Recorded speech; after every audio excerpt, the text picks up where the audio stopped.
नमस्कार साथीहरू। आज म तपाईहरुलाई विश्व प्रसिद्ध पुस्तक how to win friends and influence पिपलको सरल र प्रभावकारी सारांश बताउन जाँदैछु। यदि तपाईहरुलाई मानिसहरुसँग राम्रोसँग सम्बन्ध बनाउन, सम्मान पाउन र सफल हुन मन छ भने यो भिडियो अन्तिमसम्म हेरेर साथ दिनुहोला। नम्बर 1 मा आलोचना नगर्नुहोस्। मानिसलाई आलोचना मन पर्दैन, बरु बुझ्ने प्रयास गर्नुहोस्। नम्बर 2 मा रहेको छ सच्चा प्रशंसा गर्नुहोस्।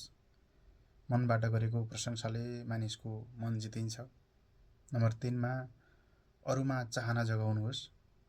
तपाई के चाहनुहुन्छ भन्दा पनि उनीहरू के चाहन्छन् भन्ने कुरा सोच्नुहोस्। नम्बर 4 मा रहेको छ साँचो रुचि देखाउनुहोस्। अरूको जीवनमा चासो राख्नुहोस्, यसले सम्बन्धमा बलियो बनाउँछ। नम्बर 5 मुस्कानको शक्ति। एउटा मुस्कानले पनि ठूलो परिवर्तन ल्याउन सक्छ। नम्बर 6 मा रहेको छ नाम सम्झनुहोस्। मानिसको नाम उसका लागि सबैभन्दा प्रिय हुन्छ, त्यसैले मानिसहरुको नाम सम्झिनुपर्छ। नम्बर 7 मा राम्रो श्रोता बन्नुहोस्। कम बोल्नुहोस् र बढी सुन्नुहोस्। अरूको रुचिको कुरा गर्नुहोस्। उनीहरुको मनपर्ने विषयमा कुरा गर्दा उनीहरु नजिकिन्छन्। नम्बर 9 मा रहेको छ महत्त्वपूर्ण महसुस गराउनुहोस्। हरेक मानिसलाई सम्मान दिनुहोस्। नम्बर 10 मा विवादबाट टाढा रहनुहोस्। तर्क गरेर जित्नु भन्दा सम्बन्ध जोगाउनु महत्त्वपूर्ण कुरा हो।